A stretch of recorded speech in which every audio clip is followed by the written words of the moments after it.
スムーズ、綺麗。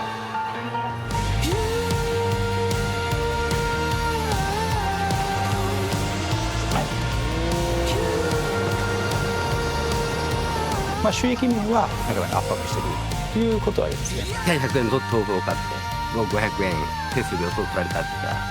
っぱりね、何としても今の火は消さずにですね、灯し続けていきたいと思ってるんですけどね。トヨタイムズの富川裕太です。今日お伝えしたいのはこちらです。飛行機型のドローンです。およそ100キロのスピードでビュンと飛び立ちまして、医薬品や日用品を運びます。未来のモビリティ、未来の物流の姿を取材しました。舞い上がれ。舞台は大小合わせて152の島々からなる長崎県五島列島。雄大な手つかずの自然はもちろん、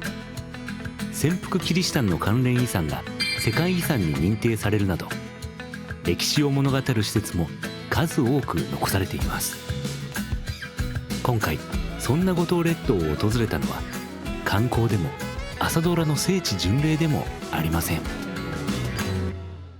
長崎の五島列島に来ました。こちらでは新しいモビリティへの挑戦が始まっているんですね。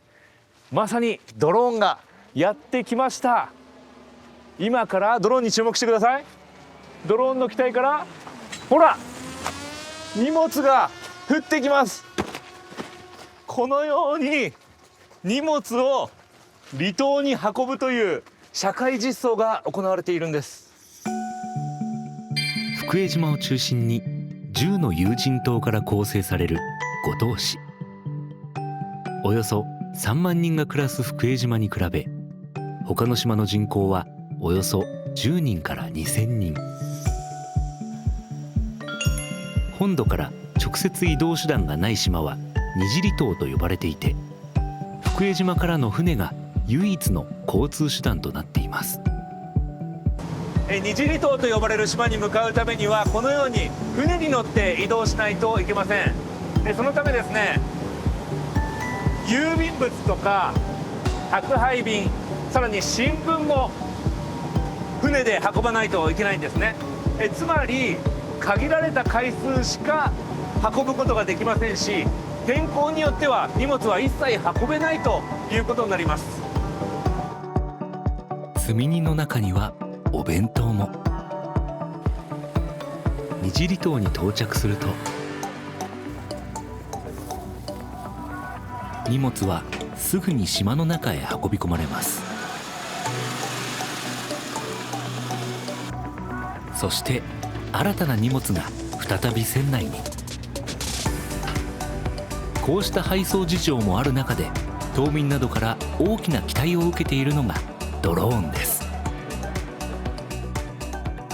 仕掛けているのはトヨタ通商の子会社ソライーナです。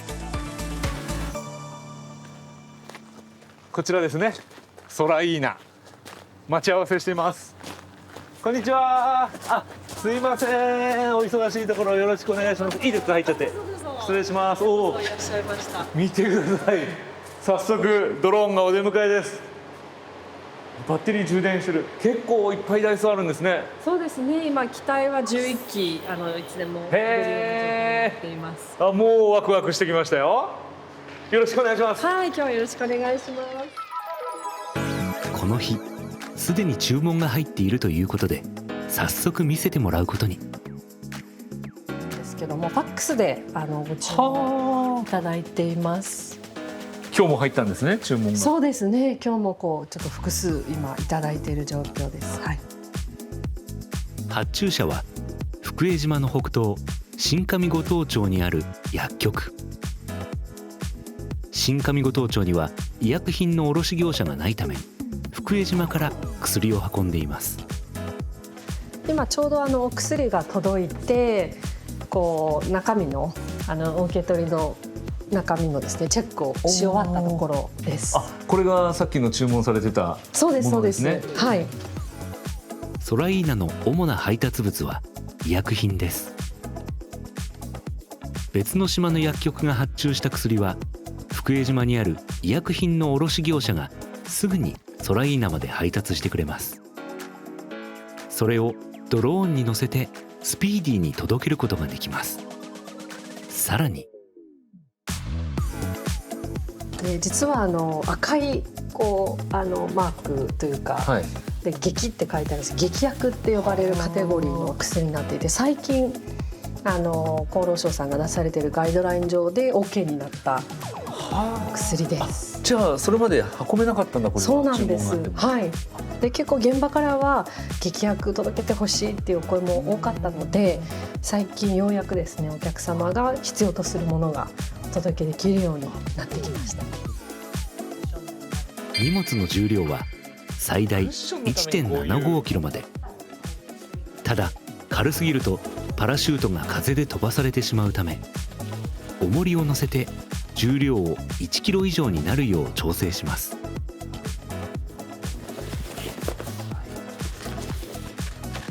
これがパラシュートのこう落ちてくる下になるんですね。はい。はあ、イメージできた。1214。さすが。大丈夫です。 1000から1600の間、はい、これで飛行機ドローンで運べるっていうことになりましたね。はい。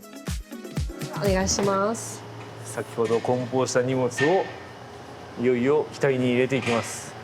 この白い胴体のところに胴体だけ別にこうやって並んでるんだ。そうですね。羽と面白い胴体、バッテリーと4つに構成要素が分かれてへおります。薬の入った箱はぴったりとドローンの中に収まりました。でこういうふうにもう両手でひょいと持ち上げられるので、大きさももう8キロあるかないかぐらいの小柄な女性でも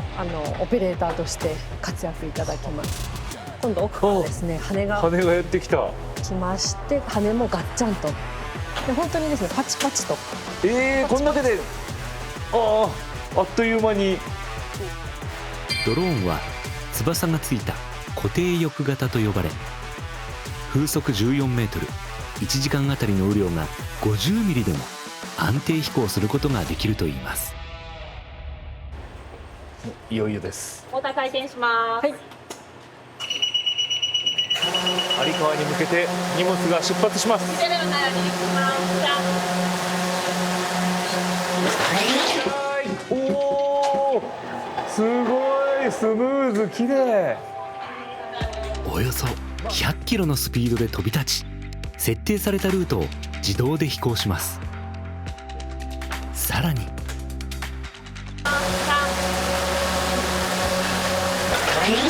2機目が行きました。1機あたりの積載量が少ないため、ドローンを立て続けに飛ばします。ドローンがきちんと飛んでいるかは拠点のモニターで確認。投下地点では発注者が待ち受けていて、電話でやり取りをします。Delivered at K07 AirPod DOP 1047. 変わりました。無事どこかで届けできました。はい、ありがとうございます。すみません、初めてとしか帰ってくるだけ。帰ってくるだけ。往復140キロの旅を終えたドローンは、来た、帰ってきました。ほら、ぐーっと。おお。このまま？このまま来る？このまま来る？行く？どうすんの？おお。着陸じゃないんだ。そうです。よく映画で見るやつじゃないですか、これ。空母の上で行ってくるやつ。はい、映画の世界ですね。はあ、すごい技術ですね、これ。だってちっちゃいフックにガーッて引っかかるわけでしょ。すごい。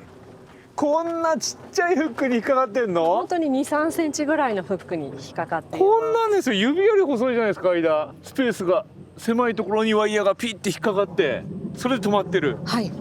相当な精度ですね。そうですね、やっぱりセンチメートル級の位置情報の認識と、最後の設備側と機体側の、相互通信による位置情報、位置の補正ですね。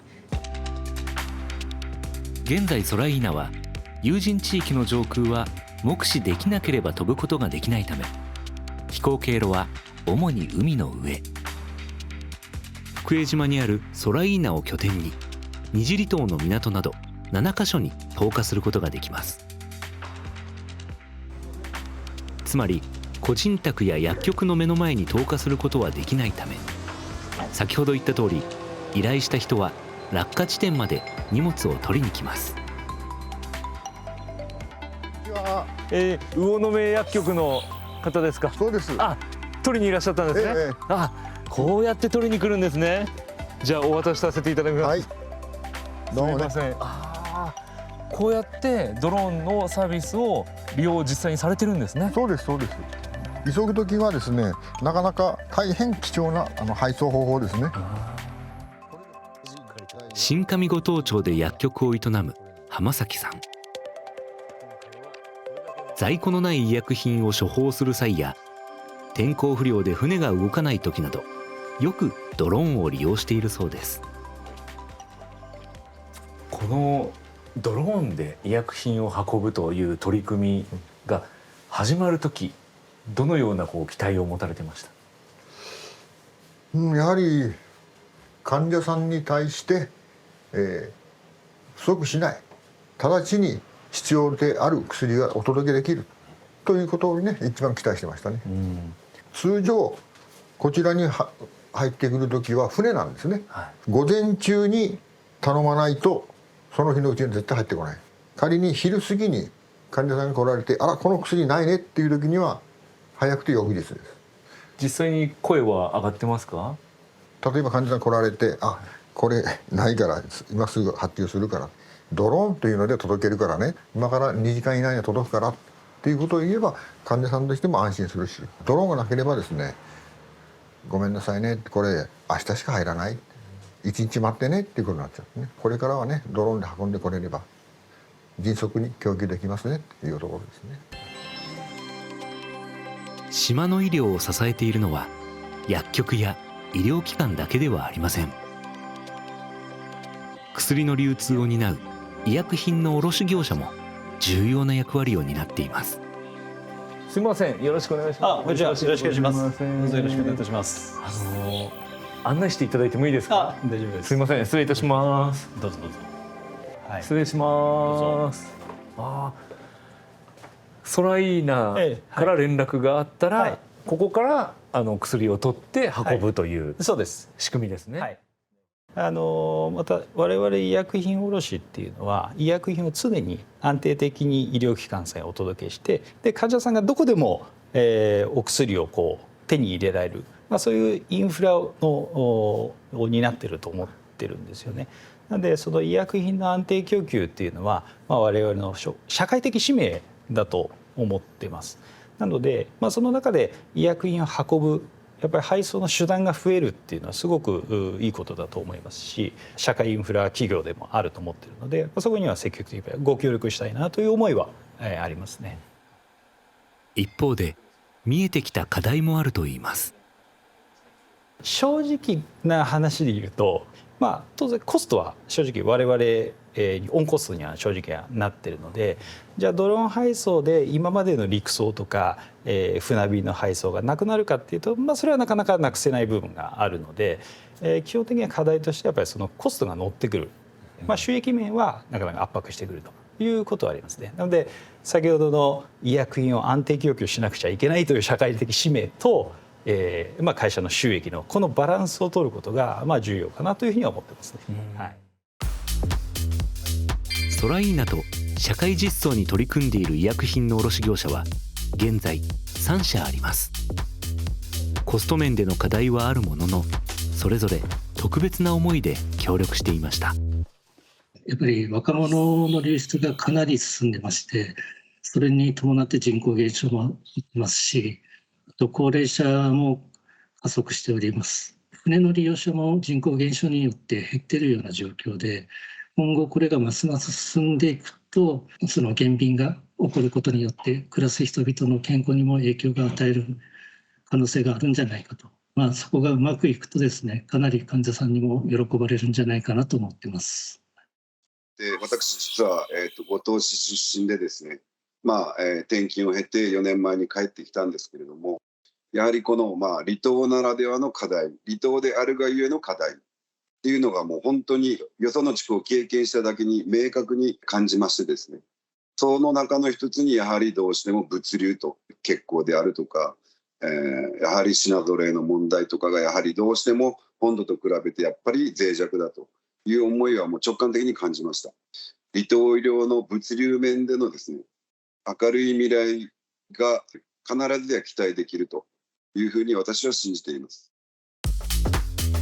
こうした熱い思いが新しいチャレンジを支えているんですね。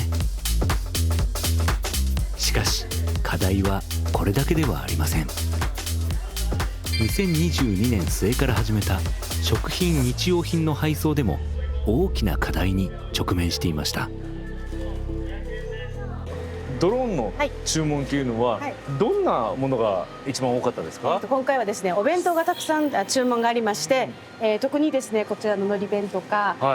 こちらの美味しそう。これ具がいっぱい入ってますよ。こちらのエビカツとか、これも美味しそう。とかですね、こちらの方の普通のサバ弁当、大人のお弁当、いろいろですね、こちらの順番にですねたくさんと注文を一人の方が注文いただいております。他にもお弁当以外にも注文はあったりするんですか？ありますね。パンとかですね、卵とか、日が短い商品をですね注文いただきます。やっぱり食べ物が中心なんですかね？そうですね。実は今年の3月までは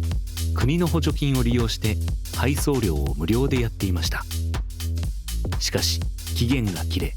配送が有料になった途端に注文は激減してしまったといいます。優勝にお客さんにとってはなってしまいました。この前と後ではやっぱり利用客っていうのは変わりました？最激減しましたね。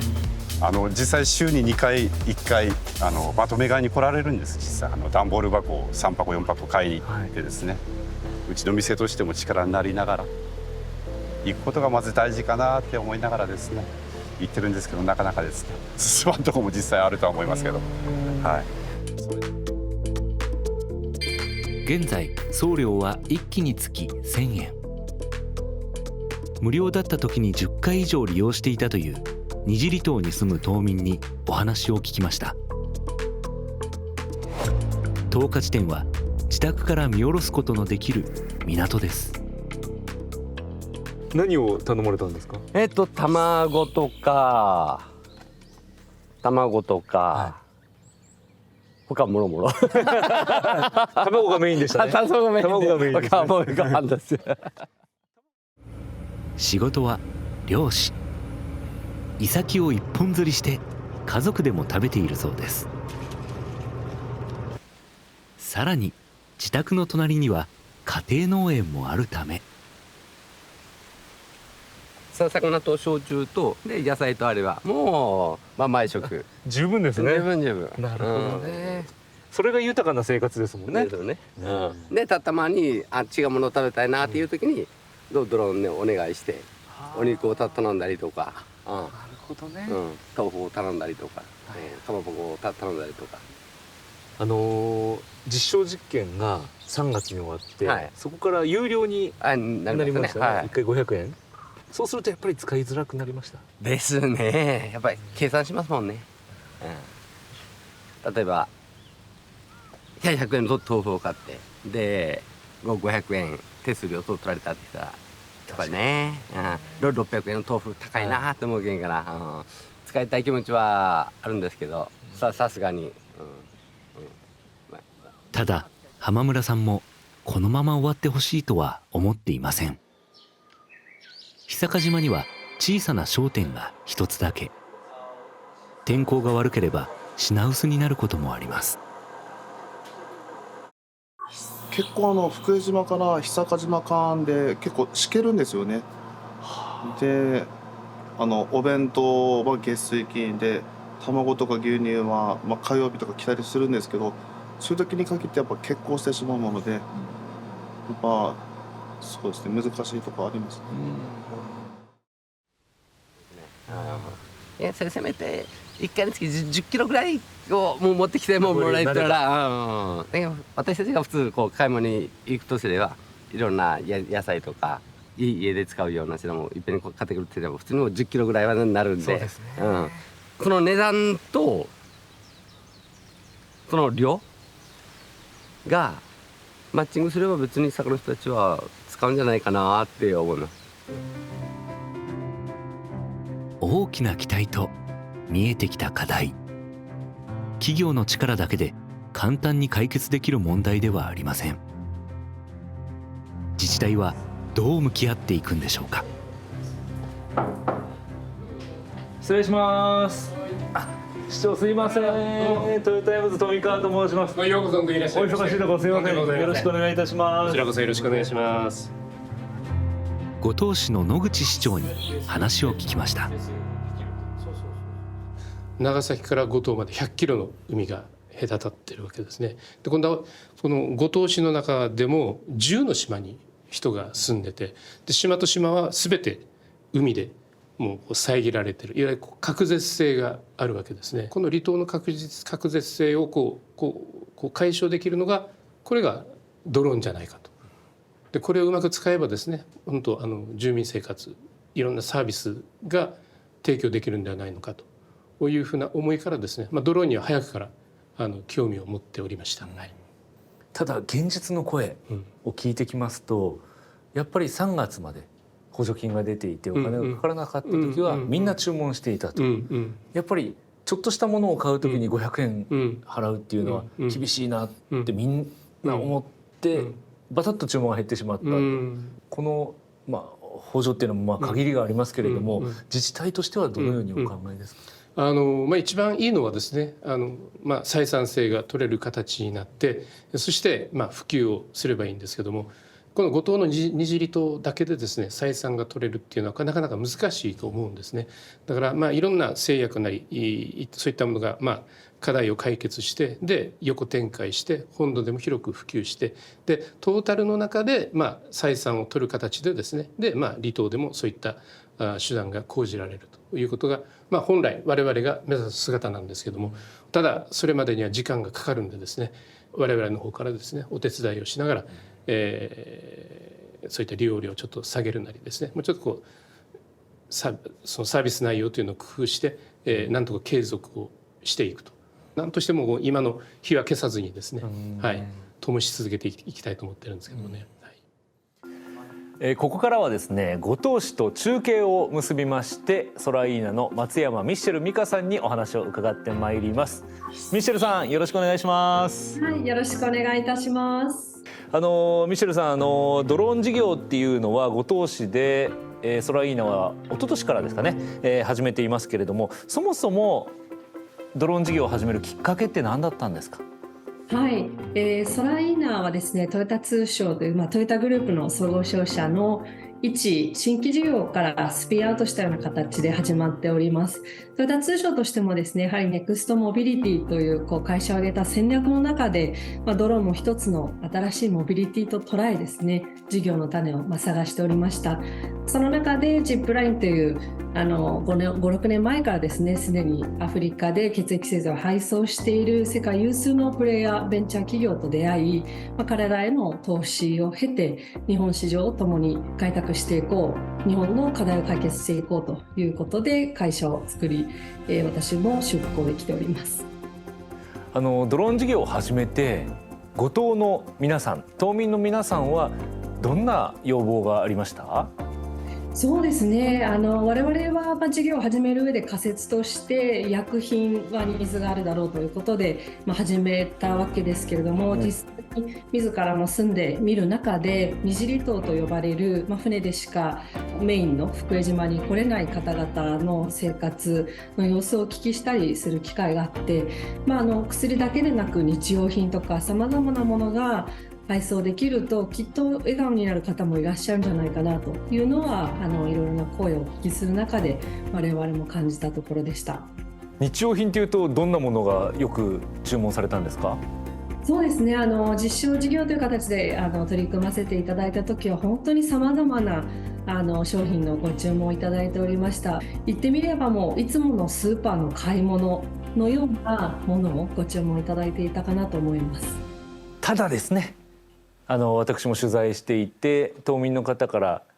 声が多く上がっていたのが、やっぱり3月で日用品に関しては補助金が打ち切られてしまったと。そのちっちゃいものを頼むのに送料が500円かかってしまうっていうのは頼みづらいなっていう声多くあったんですけれども、事前に島民の特に使っていただいている方にはヒアリングもさせてはいただいておりましたけれど、やはり500円とか1000円とかこうなってくるとですね、ちょっとお財布が硬くなるなというのは、これはやっぱり島民の方ではなく自分ごとに置き換えてもやはりと思うようなところはあるというのは非常に共感をするところではありました。ただその500円が高いって言ってるわけではなくて、島民の皆さんが言うにはその1キロから1.6キロっていう運べる重さが限られていると。もっとたくさん頼めたり重い荷物を頼めたりするんだったら500円なんて安いよねっていう形だったんですけど、そうなってくると今のドローンの性質では追いつかない部分があるので、やはりこのドローンを進化させていくとか、またはその別のプロペラ型のドローンを使うとか、そういう選択肢っていうのはミッシェルさんの頭の中にはあるんですか？将来的にはですね、さまざまな今機体メーカーさんが国内外競っていろんなドローンを開発しておられます。大きいものですと人を乗せるような何百キロと運べるようなドローンの開発も進んでおりますので、我々としては技術の開発が安定して社会実装ができるタイミングを見ながらですね、需要に応じた機体というのを共に選べる、共にパートナーシップを組んでいけるようなことができればということは考えております。だってどう考えても二次離島の方々にとっては天候が悪すぎたら船が出ないわけですし、災害時などでも絶対に利用したいっていう声も多いんですよね。ですから事業は続けてほしい、だから可能性も広げてほしいということだと思うんですけど、それをするためにはやはり採算性の問題が出てきます。市長もねそんな話をしていましたけれども、採算性っていうのはどう考えていらっしゃいますか？そうですね、採算に関してはやはり複雑で簡単な山ではないというふうに考えておりますけれども、自社内での経費削減、原価低減といった自助努力に加えて、社会全体で、例えば自治体ですとか国の助成金といったものも、うまく活用させていただく中で、しっかり需要をとにかく増やしていくと、いろいろなお困りごとに応えていくことで飛行回数も増えてですね、1回あたりのコストも下がってくると、ようやく収支っていうのも見えてくるのかなというふうに思いますので、あらゆる面でですね、売上を伸ばす、経費を削減する、でまたいろんな収入源を得ていくということを、トリプルでやっていくというのが今必要なことと認識しています。そのためにはやはり五島だけじゃなくて日本全国目を広げてみると過疎地域であったり山間部であったり、いろいろやっぱりニーズはあると思うんですよね。ミシェルさんの中でどうでしょう、そうやってもっと広げていきたいなっていう思いは。そうですね、例えば物流業界全般で言えば、どのような事業者さんも全国展開をされていく中で、人口の多い首都圏もカバーしていらっしゃれば、こういった離島とか地坂地域も隅々までやってらっしゃると、もうおそらく国全体での採算性を成り立たせるということで考えていらっしゃるのかなということを思うと、それは確かに我々としては参考になると思っています。やはり我々が今五島でやっているのもですね、法律の環境整備ですとか、そもそも我々の実際サービスがどこまで本当にお客様のためになっているのか、お金を払う価値のあるサービスなのかっていうのはまだまだ改善をですね、繰り返していく必要があると思っていますので、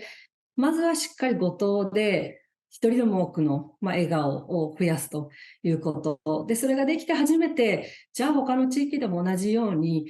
困りごとを助けられる笑顔になってくれる方がいらっしゃるかどうかということで、他の地域への展開っていうのも先々ですね、考えていければというふうに思います。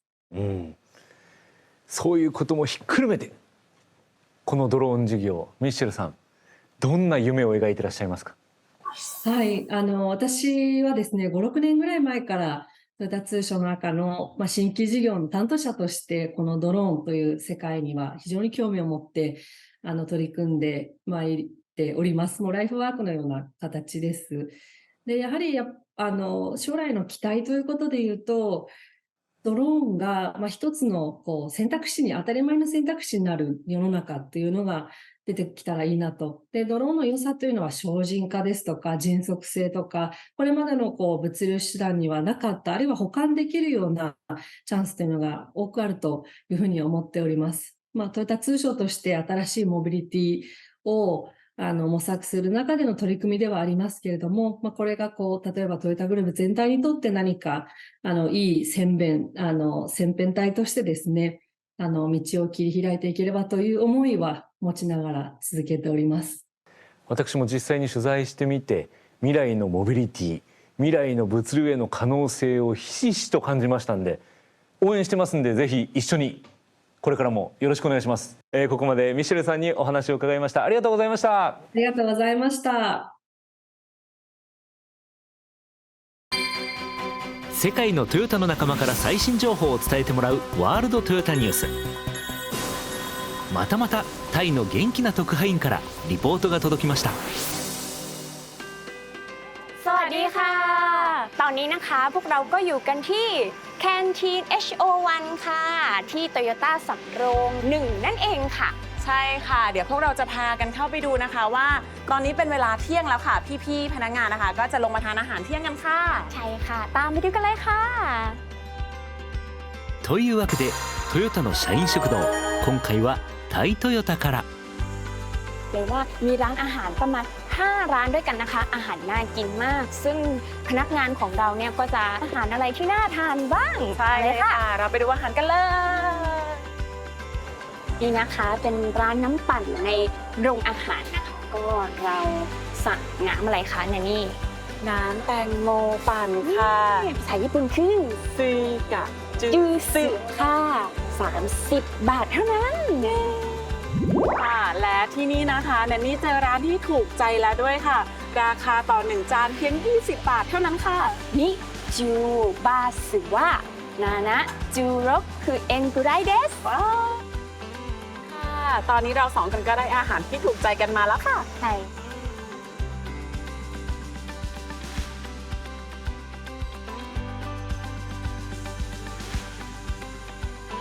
อาหารอร่อยมากเลยค่ะ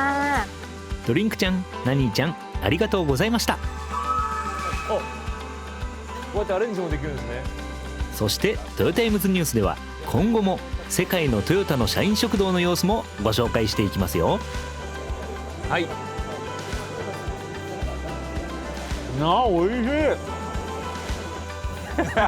いい顔。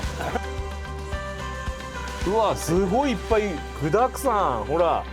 ここにドーン。これご飯に合う。ご飯に合うんですね。これすいません。どうぞチャンネル登録をしてご期待ください。